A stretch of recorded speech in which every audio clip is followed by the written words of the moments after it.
Prologue. So I want to apologize up front for the intensity that I have, but my mind works like this, and I feel that you should have it, a piece of it. Continue as you may, I think that it's quite interesting the way that people act when they have a blanket of security that extends upwards of 20,000 miles. With that being said, and with that blanket, I must be myself, because if I can't do it in a situation like this, when will I ever be able to? 3/20/08, Thursday. When you die, you're going to regret the things you didn't do. Bianca, life is too short. At least that's how I gracefully look upon it, though problem being that such grace is found in myself and only by myself 100% of the time.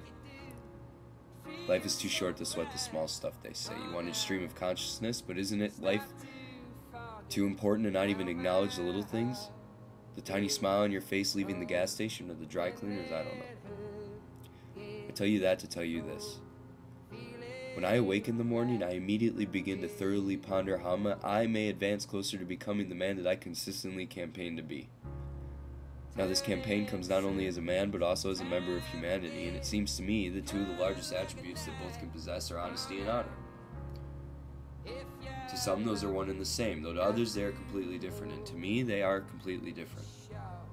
They can and will be applied to all aspects of my everyday life to ensure that I am comfortable at the end with the person that I was. Day in, day out, I did the best I could. Thus, I tell you how I feel and hurriedly heave the proverbial ball into your court, desperately hoping to discover that you indeed have a better handle on it all than me.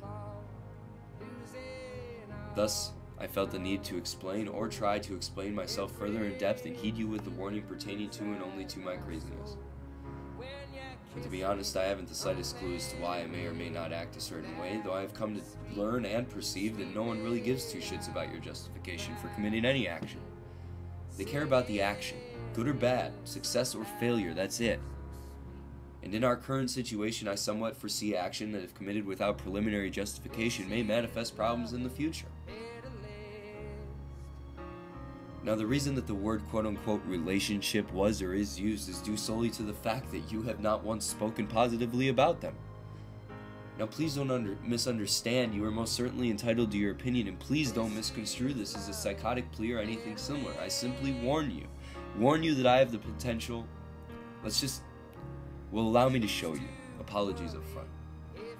Cons, 20,000 miles away. Pros, intelligence, integrity, action, hope, beauty, grace, sensual, sexual, sassy, brilliance, eloquence. Now, I apologize for the fact that I have just put you down on paper, and to be completely honest, I find that to be very disrespectful. Unless, of course, it helps me prove my point, and yes, I am a hypocrite at times. So on to my point. What sensible person, no, scratch that, what man in their right, decent, sane, normal, or coherent mind would ever want, choose, not oppose, support, or contrive to being your friend? I told you that I'm a hopeless romantic, which will speak nothing for my actions of late, but drive the justifications for them in the future. Long story short, all I really want you to do is run away, run far away, because I don't find myself lucky enough a man to be bestowed the honor of carrying you to an automobile, yet the opportunity to delight in the allowance of putting my lips to yours. I truly feel that it basically and ultimately is an opportunity to force you away without burning any bridge, though again, that's just not acceptable to me, because I am in the awkward position of already pressuring myself into processing a thought over and over in my brain, trying desperately to keep it from affecting my heart.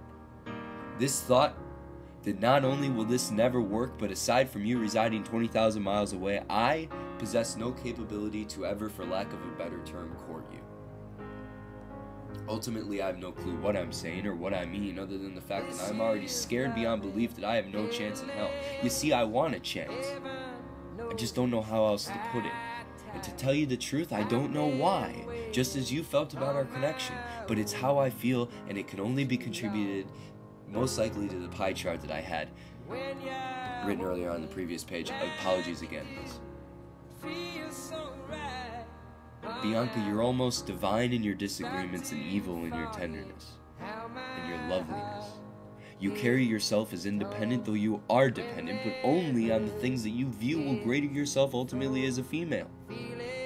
Though at the end of it all, what you are is a woman. And that, my dear, is very fucking attractive. Anyone who says different is lying. With that being said, I write to ensure.